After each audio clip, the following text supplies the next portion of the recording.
Olá, arquibancada tricolor. Eu sou Anderson Dias. Hoje a gente tem uma entrevista bastante especial, participando bastante, como vocês têm acompanhado, do processo das eleições do São Paulo. Hoje nós vamos conversar com o Marcelo Portugal Gouveia, que é candidato a presidente do Conselho Deliberativo do São Paulo.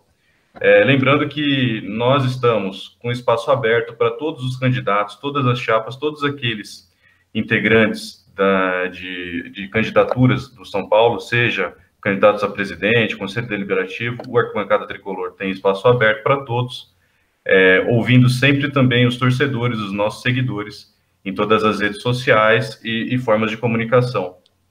Ok? Então, Marcelo, primeiramente quero agradecer pelo seu aceite ao nosso convite, por estar aqui com a gente. E quero, já para começar, queria que você se apresentasse um pouco, falasse da sua trajetória dentro do São Paulo. Fica à vontade aí para se apresentar aos seguidores do Arquibancada Tricolor. Mais uma vez, obrigado. Obrigado, Anderson. Eu que agradeço a você, ao pessoal da Arquibancada, por disponibilizar um tempo para conversar comigo. Essas conversas são importantes, me aproximam do torcedor. É importante que o torcedor conheça o Marcelo e conheça também as funções do Conselho Deliberativo, que é o cargo que eu estou concorrendo à presidência. Minha trajetória no São Paulo, na verdade, é difícil separar a minha vida no São Paulo da minha vida pessoal, porque eu, desde pequeno, tenho 38 anos, nasci em 82, eu desde pequeno frequento os corredores do Morumbi e jogos e também essa questão dos bastidores políticos, até por uma questão relacionada à trajetória que meu pai teve no São Paulo, né? Na década de 80 ele ocupou algumas diretorias, depois em 90 ele ficou como opositor daí durante 12 anos e voltou a participar da gestão em 2002, eleito presidente. Então eu participava, me interessava muito por essas questões políticas, por essas assembleias que tem lá no São Paulo, a questão das chapas, formação de chapas, gestões. E em 2002 quando meu pai foi eleito, eu comecei a informalmente, eu era jovem ainda, 20 anos, né, comecei informalmente a ajudar a gestão do meu pai. A gente conversava muito em casa sobre as coisas, os passos, não só o que o torcedor enxerga no fundo, que é o futebol, mas também questões relacionadas à estruturação, à importância de outros fatores de gestão que acabam refletindo no resultado em campo, né? E em 2005, eu fui, por conta dessa minha participação informal, eu fui chamado pelo Juvenal Juvencio, então diretor de futebol, e ele entendeu que a minha participação estava cada vez mais importante por ter uma visão um pouco mais jovem, moderna e diferente ali dos outros participantes da diretoria de futebol, e ele me nomeou como diretor adjunto de futebol para ajudar com outro olhar algumas coisas aí que eram importantes para o futebol. E eu fiquei nesse cargo de 2005 até 2009. Paralelamente a isso, em 2003 foi fundado o Grupo Nova Força, o grupo político do qual eu faço parte lá no São Paulo, um grupo de jovens. Esse grupo ele foi fundado pela intenção dos antigos dirigentes do São Paulo, alguns dirigentes do São Paulo, de começarem a formar os seus, entre aspas, sucessores. Na verdade, eles estavam interessados em formar novos dirigentes que pudessem, por talento próprio, assumir eventualmente cargos diretivos no São Paulo quando eles não tivessem mais aqui. E essa questão do quando eles não tivessem mais aqui é muito relevante porque dos 4 principais fomentadores desse grupo, 3 já faleceram. O único que ainda está vivo é o Luiz Cunha, que ele agora não está envolvido diretamente na política, mas ele já foi diretor da base, né? Então ele tem um nome bastante conhecido aí da torcida, ele fez um bom trabalho também na diretoria de futebol. E então ele foi um dos fomentadores, ele tinha uma participação no grupo, apesar de ele não ser integrante, porque ele não se encaixava no perfil jovem do grupo na época, mas ele sempre esteve envolvido, sempre muito participativo no grupo. E daí, em 2008, foi a primeira assembleia que o Grupo Nova Força participou, assembleia lá dos sócios. Eu concorri ao cargo de conselheiro, eu fui eleito conselheiro de São Paulo para o mandato de 2008 até 2014.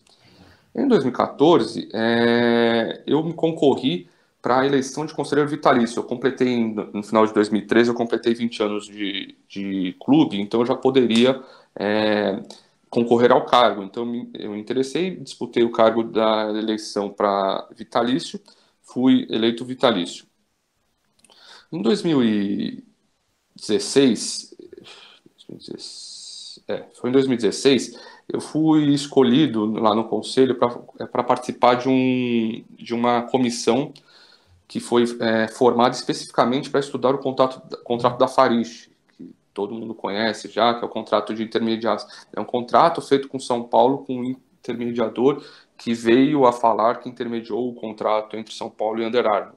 Então a gente fez uma investigação com poderes um pouco limitados, mas dentro das nossas possibilidades fizemos uma investigação e apresentamos um relatório à Comissão de Ética do Conselho, que o seu presidente resolveu arquivar essa investigação que a gente tinha feito. Infelizmente, ele resolveu arquivar. Após isso, eu participei da Comissão de Sistematização do novo Estatuto, um estatuto que visava modernizar o São Paulo, visava trazer a profissionalização para o São Paulo, a adaptação do São Paulo ao futebol, ao mercado do futebol nacional e internacional, né? O futebol se modernizou muito tempo, então eu participei dessa comissão de sistematização então, resumindo, essa é a minha trajetória no São Paulo. Eu entendo que na última década eu participei dos dois momentos mais importantes ali, tive uma participação bem ativa nos dois momentos mais importantes do Conselho Deliberativo, que foi essa comissão da Farish e depois a comissão que elaborou o novo Estatuto do São Paulo. Ok. Marcelo, e como você é candidato a presidente do Conselho, acho que é legal esclarecer para a torcida o que faz, quais são as funções, aí resumidamente, do presidente do Conselho Deliberativo de São Paulo. O presidente do Conselho Deliberativo ele tem a função de presidir, organizar o Conselho, né? Eu acho importante, o presidente ele não decide nada sozinho, mas obviamente ele pode servir de guia, de inspiração para todos os membros do Conselho Deliberativo. E isso já é uma dos principais pilares do que eu pretendo com a minha gestão, que seria mostrar a independência, a imparcialidade do presidente do Conselho, que ele, por conta das funções do Conselho Deliberativo, ele tem que ser imparcial, ele não pode estar envolvido em política, ele não pode estar envolvido com a diretoria. O Conselho Deliberativo, ele representa a instituição de São Paulo e representa, por enquanto, o sócio do clube, que é quem vota nos conselheiros. Os conselheiros representam esses sócios, então eles têm que defender o interesse dos sócios e da instituição São Paulo, não tem que defender o interesse da diretoria. É importante mostrar para o torcedor, e isso é uma coisa que eu estou falando quando eu tenho a oportunidade de conversar com o torcedor, mas eu quero que, sendo eleito, que isso seja uma coisa transmitida institucionalmente ao torcedor, que é mostrar a função do conselheiro. Faço parte do Conselho Deliberativo de São Paulo há 12 anos, desde 2008. E até hoje na rua, mesmo para amigos meus, chegados meus, encontro assim, falam para mim assim: pô, Marcelo, perdemos mais um jogo, manda o técnico embora. E eu tenho que explicar: não, isso não é função de conselheiro, isso é função da diretoria. E se pessoas próximas a mim não têm esse conhecimento, eu fico imaginando os 18 milhões de torcedores que não têm esse conhecimento porque não tem essa intenção do conselho de demonstrar institucionalmente as suas funções. E daí, você mostrando essas funções, e obviamente numa linguagem que o torcedor entenda, não adianta eu pegar e copiar o estatuto e colocar lá, o estatuto já está no site lá, qualquer torcedor que acessar lá vai conseguir ler o que o conselheiro tem que fazer, mas tem que explicar de uma linguagem que o torcedor entenda, né? E você passando essa informação de uma forma clara, correta para o torcedor vai saber o que cobrar do conselheiro e de quem deve cobrar outras coisas. E não colocar todo mundo no mesmo balde, né? Que é o que, infelizmente, tem acontecido hoje. Existe um preconceito em relação aos conselheiros do São Paulo, porque eles entendem que fazem parte disso. Não estou eximindo nenhum conselheiro, nem a mim, especialmente, de responsabilidade sobre o que acontece no São Paulo. Mas é importante que o torcedor entenda e saiba o que cada conselheiro tem a obrigação de fazer e o que cada um fez para chegar até onde a gente chegou. Mas respondendo a sua pergunta, qual que é a principal função do conselheiro? Fiscalizar a diretoria, fiscalizar a gestão, verificar se a gestão está cumprindo o Estatuto de São Paulo, a legislação, se está cumprindo o orçamento que a própria diretoria propõe. Então, é uma função de fiscalização. Certo. E, bom, muito tem se falado, inclusive, sobre eventuais mudanças no time de futebol, na comissão técnica e etc. Mas também tem se condicionado a mudança na diretoria. Então, a gente até estava conversando aqui antes da gravação, eu queria que você falasse sobre as datas, né, de quando vão acontecer essas eleições e, basicamente, como elas funcionam também. Perfeito. Dia 28 de novembro, essa já está marcada, vai ter uma Assembleia Geral dos sócios do São Paulo, sócios do clube, não são sócios torcedores, são sócios do clube. Esses sócios, que atualmente são em torno de 5 mil titulares, vão poder votar em candidatos das duas chapas, pode inclusive votar cruzado, votar em candidatos de uma chapa e de outra, no máximo de 20 candidatos. Isso é uma inovação do estatuto. Antigamente você podia escolher até 40, mas tinha que ser da mesma chapa. Hoje em dia você pode escolher os 20 que você entende como melhores, você não precisa ter um voto defendendo um lado ou outro. Você pode falar, olha, tem 10 caras bons desse lado, tem 3 bons do outro, posso votar em 13, não preciso votar nos 20. Então, no dia 28 vão ser votados e daí vão ser eleitos 100 conselheiros para um mandato de 3 anos. Isso também é uma mudança. Antigamente, o mandato era de 6 anos, era muito longo. Agora, são um mandato de 3 anos, que é o tempo, acho que bom para que o eleitor da próxima eleição possa analisar o trabalho do conselheiro que votou, que foi votado por ele, para analisar se merece o voto novamente em 2023 ou não. Esses 100 conselheiros eleitos, eles vão se juntar aos chamados 160 vitalícios. 160 é um número total que poderiam ter de vitalícios, mas como tem alguns falecidos, salvo engano 9 ou 10, então atualmente tem 150 ou 151 vitalícios aptos a votar. Eles vão se juntar a esses 100, então formando esse colégio eleitoral de 250 a 251 eleitores que vão escolher na primeira quinzena de dezembro, ainda em reunião a ser marcada, não está marcada ainda, o presidente da diretoria e o vice-presidente da diretoria, ambos eleitos, o presidente do conselho deliberativo com a sua composição de mesa, que é o vice-presidente, o primeiro e o segundo secretário, e os 3 membros do conselho deliberativo que vão representar o conselho deliberativo no conselho de administração. Então, tudo vai ser votado numa reunião só, na primeira quinzena de dezembro. Perfeito. Marcelo, você até citou, falando do novo estatuto, de quem vai votar e tudo mais, e quando foi aprovado o novo estatuto, foi aprovado também que haveria uma discussão posterior sobre a possibilidade da votação de sócios-torcedores. Ou, se não de todos, mas pelo menos com algumas características específicas para que as pessoas tenham direito a votar, o sócio-torcedor tenha direito a votar, ao menos no presidente da diretoria. Então, eu queria saber qual é a sua posição pessoal sobre isso, se houve algum avanço nessa discussão e como o São Paulo enxerga essa possibilidade. Perfeito.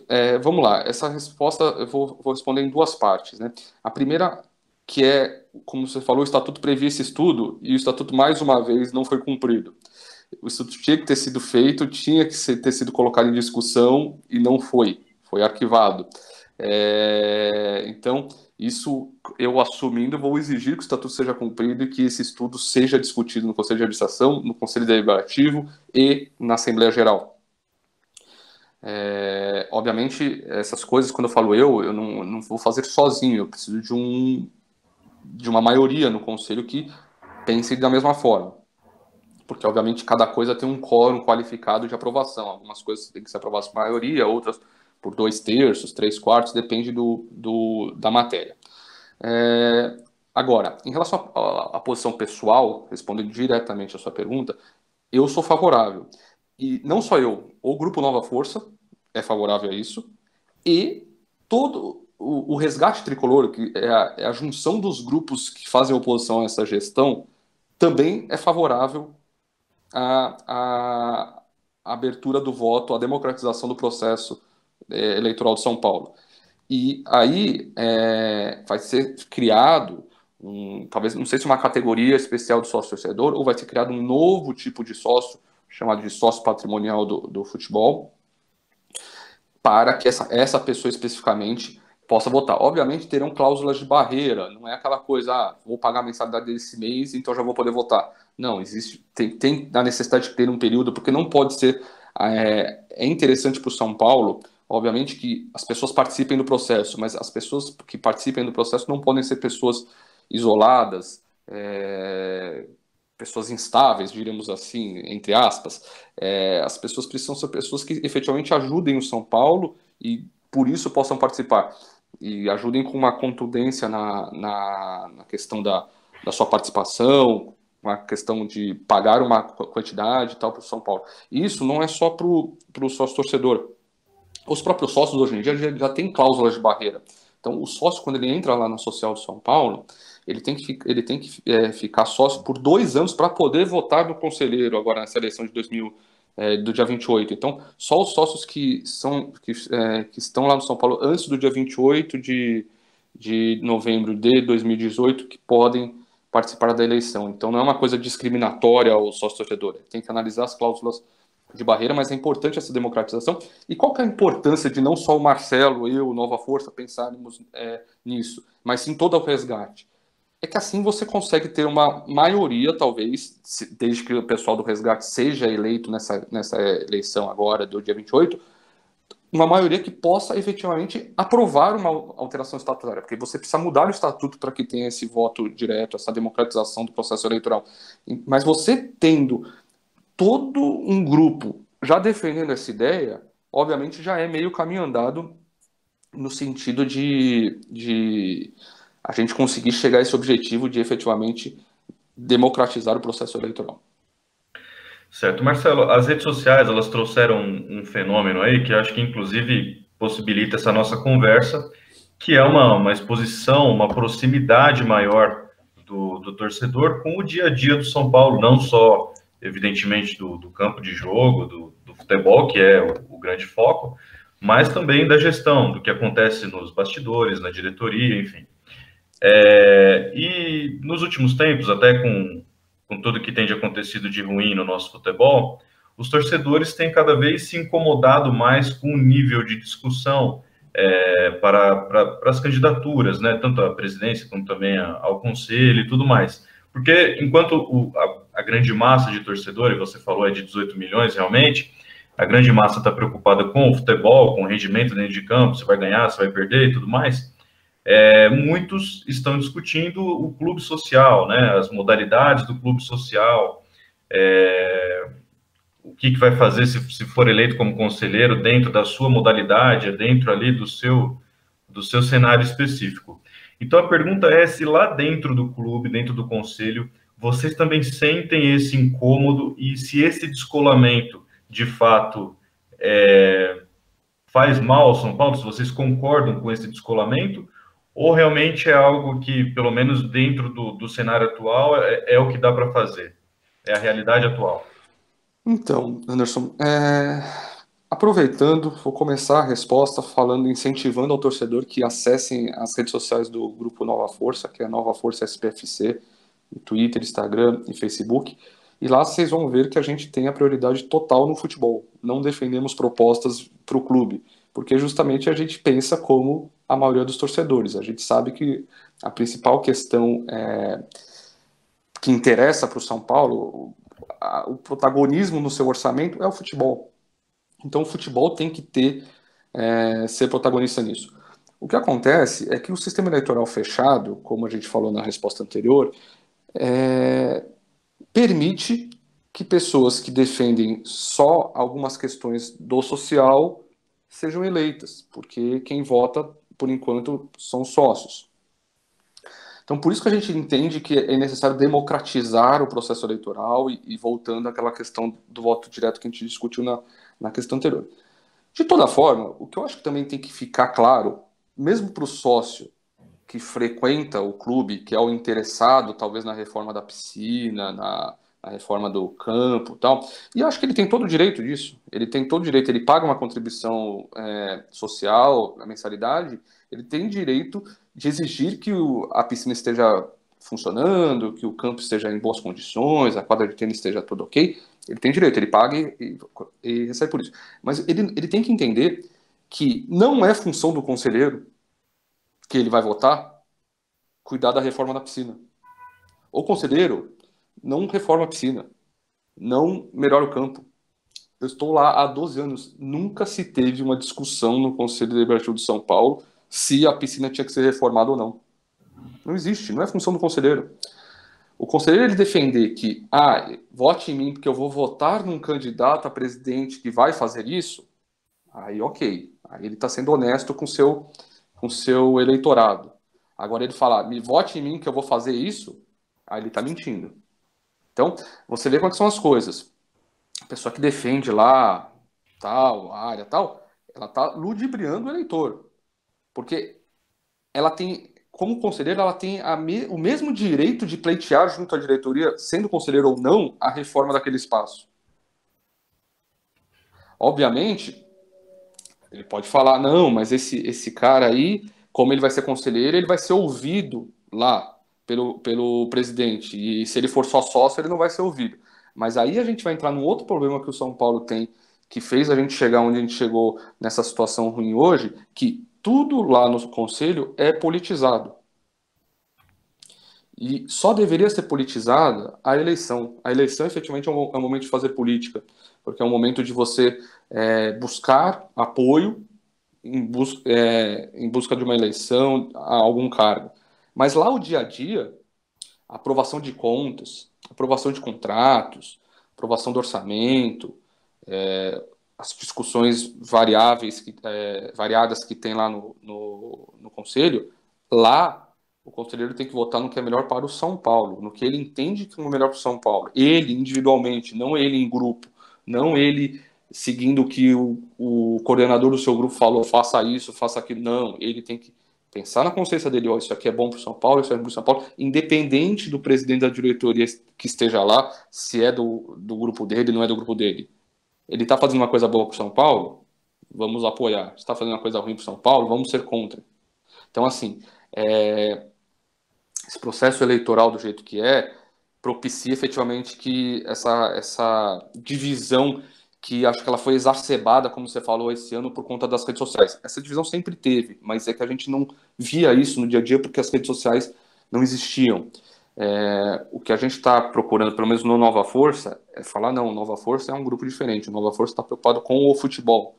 Pode entrar nas nossas redes, não tem proposta do social.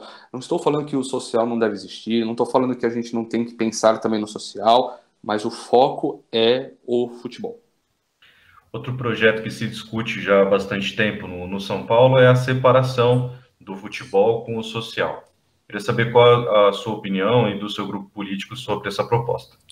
Então, a gente entende que tem que haver uma separação financeira e também administrativa. Não faz sentido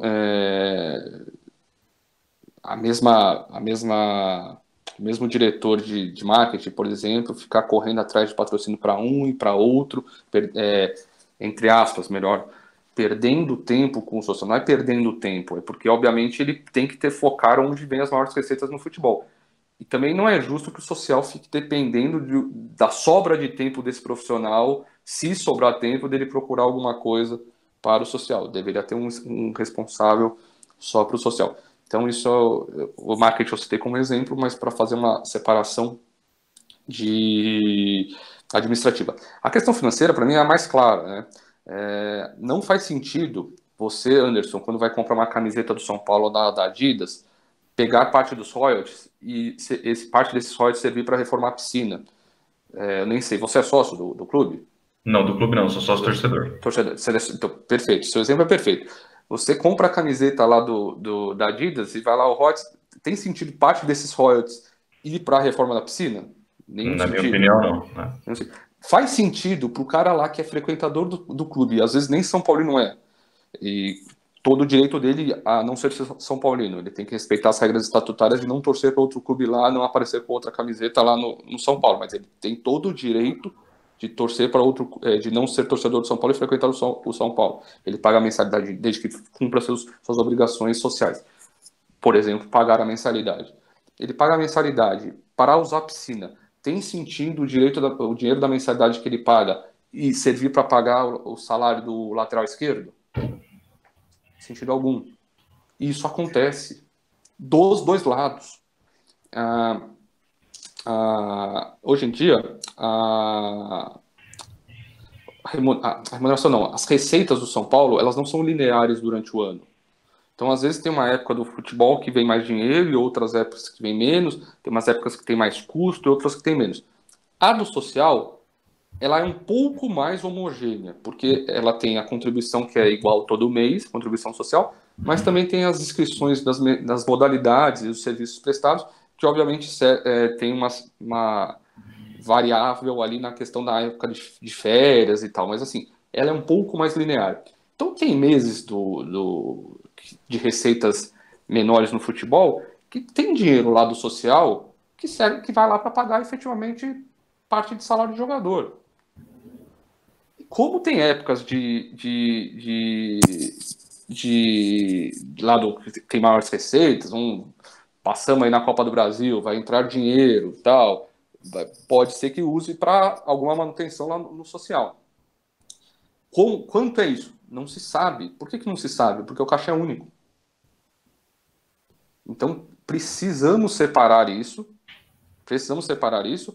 e para que a gente tenha clareza de que o dinheiro de cada um vai para a sua área, assim, e não que um tenha que pagar por coisas alheias, que talvez não sejam do seu interesse.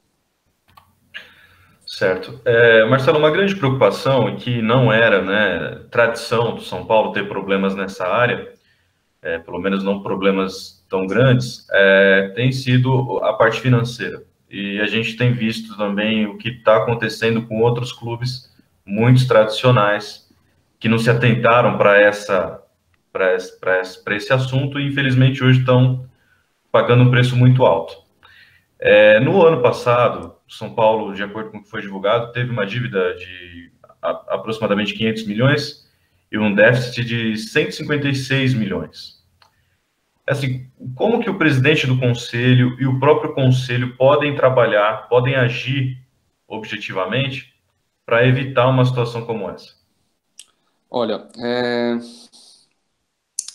pensando numa questão prática, para se evitar, o que aconteceu ano passado? Ano passado, a diretoria parou de passar para o conselho na rotina que passava as informações financeiras. Então se criou um buraco ali e quando chegou-se no final do ano e apresentaram as contas, já estava uma bola de neve que já havia crescido desde o início, um negócio gigantesco. Perdão por interromper, Marcelo, não existe também uma legislação que determina que a diretoria tenha que regularmente apresentar esses números? A diretoria tem que passar uns relatórios das suas várias áreas para o conselho, sim, tem que passar. Uhum. Tem que Mas passar. de forma frequente, isso também é previsto Sim, e não foi feito no caso. e não foi feito no caso. Só que o que acontece? Como a gestão do Conselho Deliberativo não era imparcial, a diretoria não passava as informações e não havia cobrança nesse sentido. Não teve nenhuma penalização pelo fato dessas informações não terem sido prestadas. O que eu pretendo fazer se eleito? Criar comissões, além de, obviamente, cobrar essas coisas, porque isso é estatutário, não tem... ele é meu amigo, não vou cobrar. Não existe isso. É estatutário, você tem que me passar, senão vai ser apurado a sua responsabilidade por não ter cumprido o estatuto. Simples assim. Mas, fora isso, o que dá para fazer para a gente não chegar nesse momento? Eu vou criar comissões, se eleito, comissões formadas por conselheiros. E lá no conselho, o conselho é formado por conselheiros de diversas formações, né? Então, tem lá os advogados, tem os médicos, tem o pessoal marketing, tem o pessoal que já fez cursos em futebol, então tem o pessoal que trabalha com o mercado financeiro. Então, qual que é a ideia? É pegar comissões de especialidades de cada conselheiro, de 3 conselheiros de cada especialidade, e fazer com que esses conselheiros acompanhem a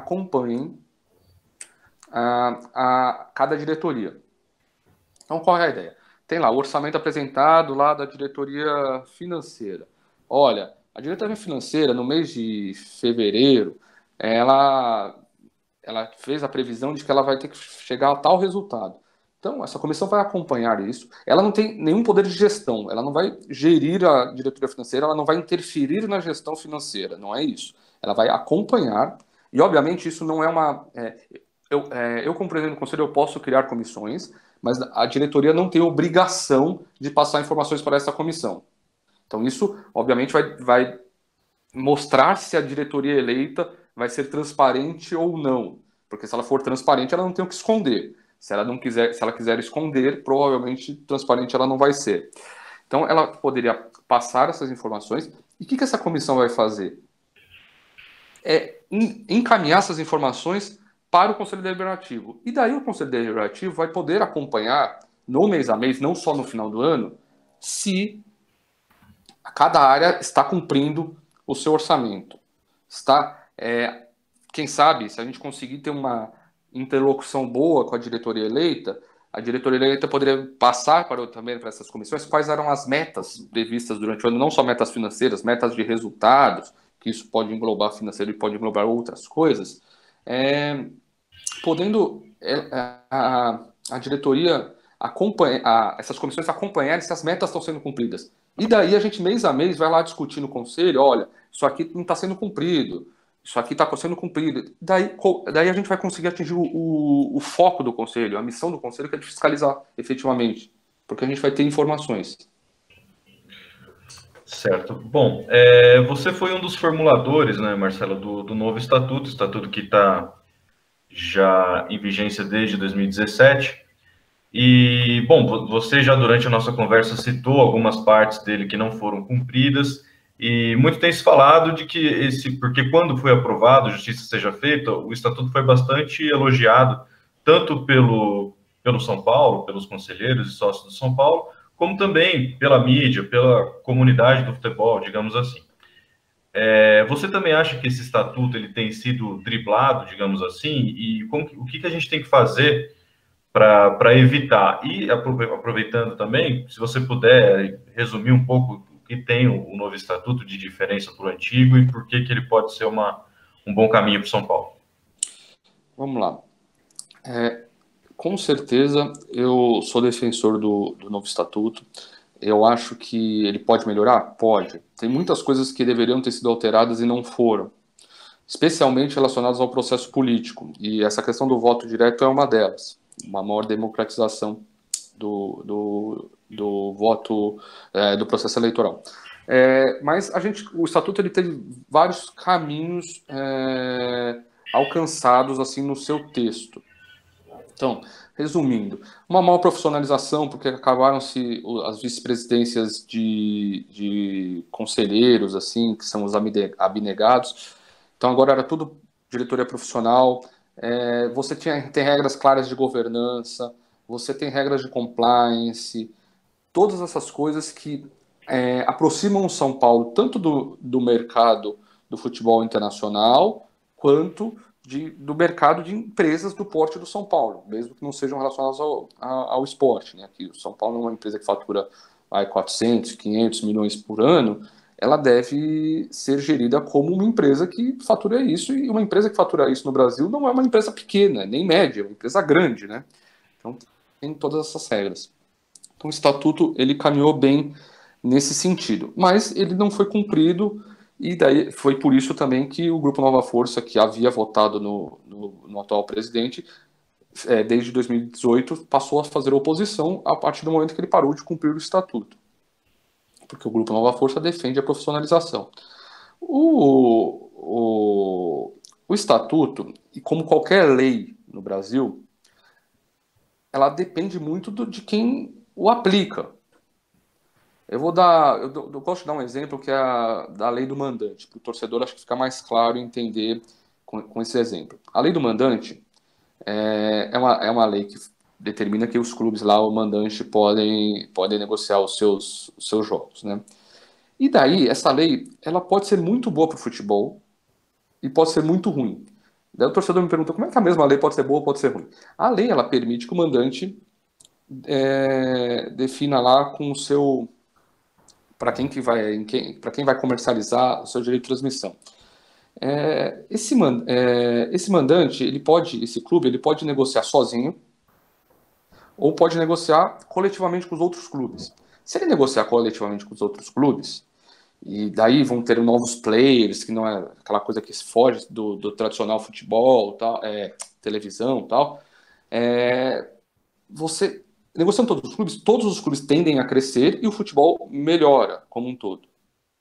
Mas a lei também permite que cada clube negocie individualmente. E o que vai acontecer se assim, a lei agora caducou, mas se ela voltar a ser, tal, a MP caducou, se ela voltar a existir e tiver negociações individuais, o que vai acontecer? Vão ter clubes que vão ir muito bem nisso e tem clubes que vão acabar perdendo oportunidades e não vão ter bons negócios. E isso é muito ruim para o futebol. O torcedor às vezes não enxerga, fala, puta, se pro São Paulo, se o São Paulo conseguir negociar bem, tô feliz. O que adianta São Paulo, Corinthians, Palmeiras, Flamengo, vai, 4, 5 clubes irem muito bem e todos os outros clubes irem muito mal? O futebol acaba. Você acaba a competitividade. Por que o futebol brasileiro, com todas as dificuldades financeiras que ele tem, por que ele e com a perda de todos os atletas, por que ele ainda é muito interessante? Porque o campeonato é equilibrado. É equilibrado. Nos últimos 10, 15 anos, tiveram vários vencedores do Campeonato Brasileiro. Pega o Campeonato Espanhol como exemplo. Tem 2 clubes, eles revezam. Quem ganha um, quem ganha outro. Quem ganha um, quem ganha outro. Assim, os outros lá ficam sempre na coisa. Você pega lá a Copa da Europa, lá, o UEFA Europa Cup, acho que chama agora, né? Que é a segunda Copa lá, a Sul-Americana deles. O Sevilla ganha muito esse campeonato, né?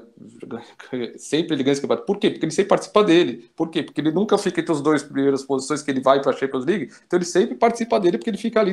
Você já começa o campeonato espanhol, você já sabe mais ou menos a posição que os clubes vão ficar. Isso não tem graça nenhuma. Então é importante que você tenha um equilíbrio na questão da transmissão. Mas eu fiz uma divagação aqui para dar o exemplo de que a mesma lei, dependendo das pessoas que lá estão, pode ser boa ou ruim. E até por isso, o Estatuto colocou lá como uma previsão estatutária de que ele tinha que ser revisto depois de 2 mandatos. Por que 2 mandatos? Porque daí você teria 2 gestões diferentes aplicando aquilo, e daí você consegue analisar se aquilo é bom ou é ruim. Porque com uma só, se eu perguntar para o torcedor hoje, o Estatuto de São Paulo é bom? Todo mundo, assim, 80% vai falar que é ruim. Porque vai associar esse estatuto à gestão atual. Mas se pegar uma nova gestão aí do novo presidente eleito, ele aplicar o estatuto, o São Paulo começar a ganhar, o São Paulo começar a recuperar financeiramente, daí vão perguntar para eles, vão falar, putz, o estatuto é muito bom. Só que é o mesmo estatuto daqui, porque agora não foi cumprido. Então a gente precisa ver 2 gestões. Eu não estou garantindo que se ele fosse cumprido totalmente ele seria bom. É o que a gente entende. Quando a gente fez, a gente entendia isso. Mas, obviamente, às vezes, uma coisa é na teoria, outra coisa é na prática. Mas o que eu estou falando é que não dá para analisá-lo porque ele não foi cumprido.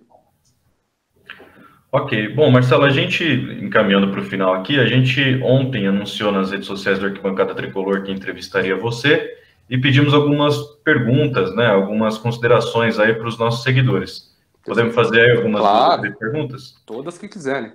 Vamos lá, então. O Fernando Jablonski, que perguntou pelo nosso Facebook, ele perguntou de um tema que a gente já comentou, que é a possibilidade do São Paulo, nos próximos anos, dar direito a voto para todos os sócios torcedores. Esclarecendo também esse ponto, Marcelo, você disse que não seria para todos os sócios torcedores, que teriam aí alguns requisitos, caso isso venha a ser aprovado um dia, certo?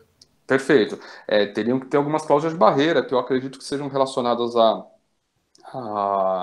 questões financeiras. Obviamente, não estou falando que para votar vai ser uma mensalidade muito alta, mas eu acredito que não dá para fazer no plano mais básico, aquele plano muito mais barato, porque isso pode fazer com que, dando exemplo, um empresário muito rico chegue lá, compre para 300 mil funcionários lá o sócio torcedor, naquele tal, e ele seria eleito com essa possibilidade. Mas o principal é a questão acho que do tempo de contribuição, ininterrupto, sei lá, 2 anos, 1 ano, não sei, isso aí tem que ser estudado qual que é a melhor métrica. Ok. Bom, pelo Instagram, o Marcel Barra pergunta por que ele votou contra os ônibus oficiais. Essa é uma discussão que surgiu aí essa semana, né, Marcelo? Perfeito. Anderson, primeiro eu vou agradecer que você fez essa pergunta, porque está começando a surgir essa discussão, e daí parece que eu sou contra as coisas do São Paulo, parece que é um voto político. Eu vou te fazer uma pergunta, Anderson. Você votaria, independente de ser ônibus, você votaria em algo contra o Estatuto do São Paulo? Não. Então, eu também não. E foi assim que eu votei. O que acontece? O Estatuto de São Paulo fala que para você fazer um contrato por um período, porque os ônibus, eles, só para explicar para o torcedor, os ônibus não é que foram entregues ao São Paulo doados. Há um contrato dos ônibus, há um contrato de comodato. O que é comodato? É uma troca. O São Paulo ganhou uns ônibus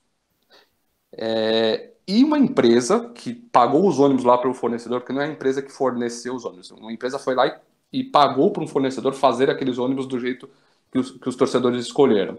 Deu esse ônibus para o São Paulo e essa empresa, em troca, ela vai ganhar coisas. O que ela vai ganhar? Um camarote lá no Morumbi, umas placas de publicidade, cessão de espaço para promoções da marca, eventos com jogadores e tal. Assim, olha, isso é o contrato. Então, há um contrato.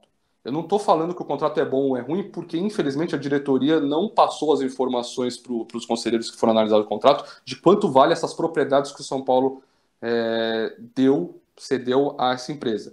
Eu não sei se, por exemplo, se essa empresa, se essas propriedades valem 10 milhões, por exemplo, e os ônibus valem 4, ou se os ônibus valem 4, essas propriedades valem 1, eu não tenho como saber isso. Mas meu voto não foi relacionado a isso. Não tem nada a ver com se é bom ou é ruim para o São Paulo a entrega dos ônibus.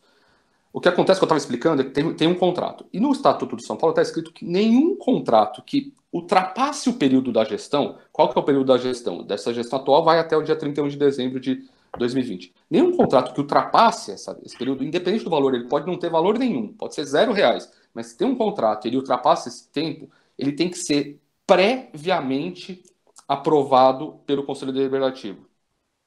Previamente aprovado pelo Conselho Deliberativo. E ao que parece, esse contrato já está em vigor. E ele não poderia estar em vigor antes dessa reunião que aprovou ou não esse contrato e mais outros 10 contratos. Então, assim, eu votei contra, não especificamente a esse contrato, a todos os contratos que estavam em vigor antes dessa votação, porque isso é contra o Estatuto do São Paulo. Quem votou a favor desse contrato, se ele já está em vigor, votou contra o Estatuto do São Paulo, descumpriu o Estatuto do São Paulo. E é isso que o Nova Força não tolera. A gente não tolera isso e a gente defende o Estatuto do São Paulo. E só para explicar o se, que eu falei, se está em vigor, o meu voto não foi falando assim, eu sou contra o contrato do ônibus. O meu voto foi assim, aprovo todos os contratos, depois se vocês quiserem, o pessoal da arquibancada, eu mando o print do meu voto para vocês terem como arquivo. Aprovo todos os contratos, com exceção dos contratos que já estão em vigor. Como essa diretoria não é transparente, eu, Marcelo, não sei quais os contratos estão em vigor, porque os contratos estavam lá e não estavam assinados. Os contratos que eu analisei, que estavam lá à disposição, não estavam assinados. Eu não sei se esse do ônibus estava em vigor ou não. Assim como todos os outros. Eu desconfio de que ele esteja, porque quando eu recebi a planilha com a contagem dos votos, constou o meu voto como reprovou todos. Então, se eu escrevi que eu aprovava, com exceção dos que estavam em vigor, então acredito que todos estavam em vigor, então eu reprovei todos. Mas isso eu vim a saber depois que veio o resultado. Eu não fiquei nem sabendo antes. Porque não tem transparência, eu não sei quais estão em vigor. Mas se todos estavam em vigor antes, aí eu votei contra mesmo, porque eles descumpriram o Estatuto do São Paulo. A diretoria do São Paulo, essa gestão e as próximas, tem que aprender a cumprir o Estatuto. E eu acredito que qualquer torcedor do bem, que não esteja com questões políticas, vivendo uma coisa ou outra, votaria no mesmo sentido, no meu lugar. Marcelo, aproveitando, vários dos assuntos que a gente citou aqui, que tem a ver, lógico, com a atual gestão, você sempre fala que ou não cumpriu, ou não foi transparente, etc. Será que não falta ou um pouco mais de determinações no sentido de punições no próprio estatuto, ou a aplicação de punições por parte do Conselho para essa falta de transparência, enfim, para vários dos fatores que a gente falou aqui durante a conversa? Perfeitamente, concordo com a segunda sugestão. Precisa de aplicação. Vou dar um exemplo. O Estatuto do São Paulo fala que quando você estoura em mais de 5% o orçamento, você tem que instaurar um procedimento de apuração de responsabilidades. Não estou falando que você tem que punir diretamente, mas você tem que instaurar um procedimento de apuração de responsabilidades. O São Paulo, ano passado, ao que parece, estourou mais de 5% o orçamento. Um conselheiro foi lá e apresentou um requerimento à presidência do conselho falando, olha, de acordo com o estatuto, tal, não sei o quê, tem que ser instaurado um procedimento. E daí nessa reunião foi lida a resposta da comissão de ética em relação a esse pedido de instauração. A comissão de ética nem instaurou o processo. Ela falou que não vai instaurar o processo porque o mercado do futebol justifica esse estouro e que o conselho aprovou as contas da gestão. Sendo que em nenhum momento o conselho aprovou as contas da gestão.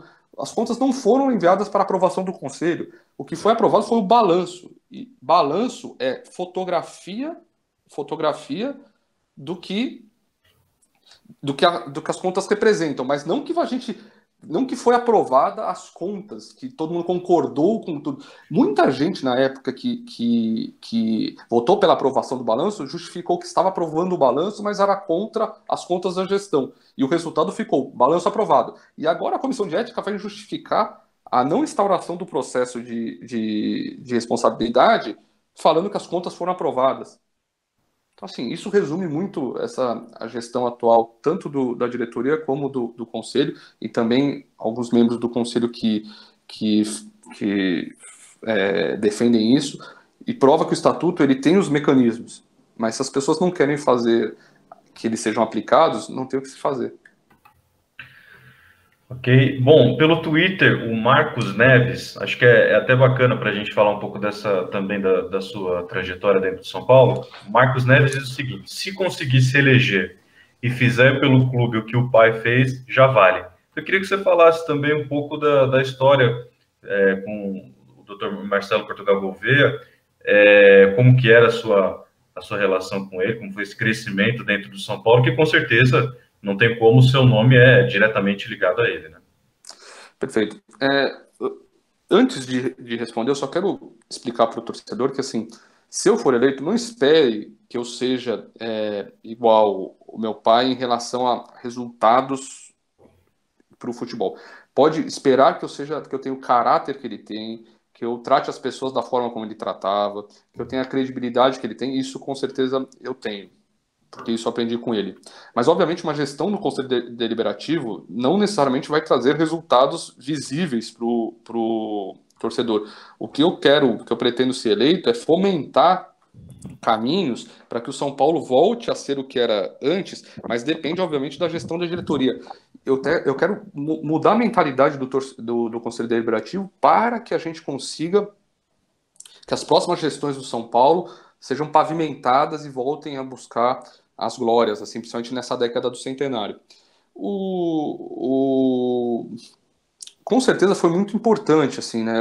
Eu vivi com meu pai a vida inteira, ele faleceu quando eu tinha 26 anos, mesmo quando os meus pais se separaram, optei por morar com ele, eu tinha 13 anos, então eu tinha muita proximidade, né? Eu frequentava o vestiário quando ele foi diretor de futebol na década de 80, no final da década de 80, eu passava o dia. A forma de eu estar com meu pai, que trabalhava muito durante a semana, era. A forma de eu estar com ele no final de semana era estar no São Paulo, porque ele ficava a semana inteira trabalhando no escritório, à noite ele ia para o São Paulo, quando ele chegava em casa eu estava dormindo, eu saía de casa, ele não tinha acordado, então a forma de eu passar minha infância com ele era dentro do São Paulo. E então, o São Paulo, a minha relação com ele era muito próxima à relação com o São Paulo. E na década de. Quando ele foi eleito presidente, isso obviamente se intensificou. Eu estava fazendo faculdade, eu estava começando. Eu optei por seguir a carreira de advogado, estava começando a entender algumas coisas, assim. E se me perguntarem qual foi o maior aprendizado com ele como dirigente do São Paulo, foi a questão de separar o racional do emocional, que isso é o mais difícil para qualquer dirigente esportivo. É impossível você, ao final de um jogo eliminatório, ao final de um jogo de quarta-feira, você não ficar com a cabeça quente. Se você não fica com a cabeça quente, você não torce para o São Paulo. Mas você tem que ter o discernimento de não tomar decisões como dirigente com a cabeça quente. Você tem que saber separar. E até uma coisa que eu falo para um torcedor, assim, os torcedores que me perguntam, assim, pô, mas é legal ser dirigente, não é legal você estar lá, tal. Só que eu falo assim, olha, se você gosta de torcer para o seu time, não seja dirigente. Porque a partir do momento que você vira dirigente, você para de comemorar a vitória. Era assim o final de semana e o dia de semana. Quando perde, é uma catástrofe, você fica se sentindo a pior pessoa do mundo lá embaixo. Quando ganha, você não fica feliz. Você fica aliviado que você vai ter 3 dias de descanso para pensar os próximos passos do seu time no curto, médio e longo prazo. E você sabe que se você perder o próximo, vai tudo voltar por água abaixo e você começar de novo. Então, assim, isso é muito difícil, mas isso é uma coisa que eu aprendi com certeza com ele. Perfeito, Marcelo. Bom, caminhando aí já o fim da nossa entrevista, queria abrir um espaço para que você fique à vontade, faça aí suas considerações finais, algo que você considere relevante. De novo, agradecendo o aceite do convite, essa conversa com a Arquibancada Tricolor. Eu queria agradecer demais aí o Arquibancada Tricolor e faço na sua pessoa, Anderson, que você teve essa disponibilidade de me entrevistar, e também agradecendo a Vanessa, que cuidou aí das questões técnicas. Eu queria pedir para o torcedor acessar as redes do Nova Força, eu já falei isso, mas é importante reiterar, Nova Força, SPFC, para mostrar o nosso grupo, mostrar a importância de votar os nossos candidatos ao conselho, são 8 candidatos, é importante que eles sejam eleitos. Vou falar rapidamente o nome deles, se você me permite. É o Roger Davi, que está tentando reeleição, o Rodrigo Macedo, o Zé Carlos Ferreira Alves Júnior Xará, o Fábio Machado, o Christian, o Jean Nicolau, o Rafael Jacobson, acho que eu falei os 8. Importante que eles sejam votados para melhorar o Conselho Deliberativo. E eu queria pedir, especialmente para você, torcedor, que também se indigna com o São Paulo hoje em dia e que acha que não pode nessa eleição, ainda que não tenha o voto direto, ajudar nessa eleição, você pode sim. Possivelmente, com as redes sociais, você consegue atingir algum sócio do São Paulo. Algum sócio que, como eu, como os membros da Nova Força, estão indignados com a fase do São Paulo e querem que o São Paulo seja resgatado, que o São Paulo volte a brilhar. Então, atinja esse sócio, peça para ele sair de casa no dia 28, peça para ele votar nos candidatos da Nova Força, que com certeza com isso eu tenho maiores chances de ser eleito lá em dezembro e fazer tudo o que a gente já falou nessa entrevista. Muito obrigado. Ok, Marcelo, obrigado. Obrigado a você também, torcedor do São Paulo, seguidor da Arquibancada Tricolor, que acompanhou com a gente esse papo. Lembrando que nós estamos à disposição de todos os candidatos, seja do Conselho Deliberativo, seja da presidência da diretoria, para levar essa eleição ao torcedor de São Paulo, para que a gente possa cada vez mais discutir o nosso clube e, claro, como todo mundo quer, voltar ao trilho das vitórias, dos títulos, das conquistas, que é a tradição do São Paulo. Obrigado a todo mundo que nos acompanhou. Diga, Marcelo, pois não. Desculpa, só esqueci de um candidato que eu lembrei agora, o professor Butti, professor de muitos aí, quem fez cursinho no ângulo, ele também é candidato no Nova Força. Desculpa que eu esqueci de falar o nome dele. Imagina, ok, Marcelo. Então, como a gente estava dizendo, levando essa discussão das eleições para o torcedor de São Paulo, a gente sabe que nem sempre é um tema popular, um tema que todo mundo gosta, principalmente num momento ruim do São Paulo, mas a gente também deve reconhecer a importância da gestão para que o São Paulo volte ao caminho que todo mundo, todos os torcedores, como nós, esperamos. Então, obrigado pela sua audiência, por acompanhar o nosso bate-papo, e fique ligado aí nas nossas redes sociais, também sempre no site arquitricolor.com, para ter acesso a todos os conteúdos que a gente produz.